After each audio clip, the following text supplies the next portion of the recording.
বর্তমান সময়ের অনেক ভাইরাল একটা টপিক হচ্ছে বর্ষা আপু। উনি আসলে ভাইরাল হওয়ার জন্য যেগুলা করলো, উনি সাধারণ মানুষের থেকে যে ভালোবাসাগুলো এতদিনে পাইছিল সেই সব কিছু উনি এক নিমিষে শেষ করে দিল।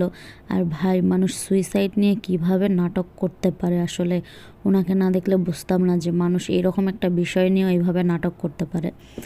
উনি এত বছরে যত সম্মান পাইছিল, সাধারণ মানুষ ওনাকে যতটা ভালোবাসছিল, সব কিছু উনি এক নিমিষে শেষ করে দিল।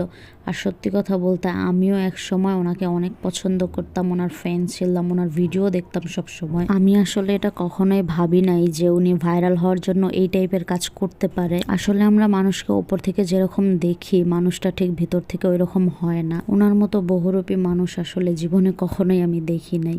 তো ওনার ভিডিওগুলো যেগুলো দেখতেছি, আর এখন তো ফেসবুকে ঢোকাই যায় না, ফেসবুকে ঢুকলেই শুধু বর্ষা চৌধুরী এই করছে ওই করছে, মানে এগুলা নিয়েই সবাই আর কি ট্রোল করতেছে, ওনাকে নিয়ে সবাই আজে বাজে কথা বলতেছে। তো ভাইরাল হওয়ার জন্য সে যে এই কাজগুলো করলো, এটা করে সে কি পাইলো? সে উল্টা এতদিন ধরে যে ভালোবাসাগুলো পাইছে আমাদের কাছ থেকে সেগুলাই নষ্ট করলো। এটা করে শুধু শুধু সে নিজেকে হাসির পাত্র বানাইলো আর নিজের সম্মানটা নষ্ট করলো। তো যাই হোক, আমার রান্নাটা কেমন হয়েছে অবশ্যই কমেন্ট করে জানাবেন।